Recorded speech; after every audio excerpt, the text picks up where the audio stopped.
ಅವನು ಹೀಗೆ ಒಮ್ಮೆ ನೋಡಿದ್ರೆ ಸಾಕು, ಅಂತ ಅದ್ಭುತವಾದ ಮ್ಯಾಜಿಕ್ ಕಣ್ಣ ಒಂದು. ಅವನು ಒಮ್ಮೆ ನಮ್ಮ ಮೇಲೆ ಕಣ್ಣು ಹಾಕದ. ಜನರ ಕಣ್ಣು ಬಿದ್ರೆ ಕಿರಿಕಿರಿ, ಜನಾರ್ದನನ ಕಣ್ಣು ಬಿದ್ರೆ ಉದ್ಧಾರ.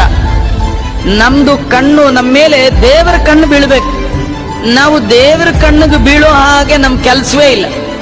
ಕೆಲವರು ಮದುವೆ ಮನೇಲಿ ಓಡಾಡ್ತಾರೆ, ಎಲ್ಲರ ಕಣ್ಣು ನಮ್ಮ ಮೇಲೆ ಬೀಳಲಿ ಅಂತ. ಜನರ ಕಣ್ಣು ಬಿದ್ರೆ ಹಾಳಾಗಿ ಹೋಗ್ತೀವಿ.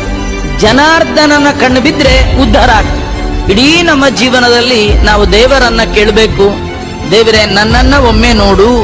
ನಿನ್ನ ನೋಟಕ್ಕೆ ಎಂತ ಬೆಲೆ ಇದೆ ಅಂದ್ರೆ ಮೋಕ್ಷವನ್ನೇ ಕೊಡುವಂತಹ ನೋಟ. ಆ ನಿನ್ನ ನೋಟಕ್ಕಾಗಿಯೇ ಜಗತ್ತಿಗೆ ತಾಯಾದ ಜಗದಂಬೆ ಅವಳು ಕಾಯ್ತಾ ಇದ್ದಾಳಂತೆ. ಯಸ್ಯಾ ಅಪಾಂಗ ಲವ ಮಾತ್ರತ ಊರ್ಜಿತ ಸಾ ಶ್ರೀಹಿ ಯತ್ಕಟಾಕ್ಷ ಬಲವತಿ ಅಜಿತಂ ನಮಾಮಿ. ನಿತ್ಯದಲ್ಲಿ ಜಗನ್ಮಾತೆಯಾದ ಲಕ್ಷ್ಮಿ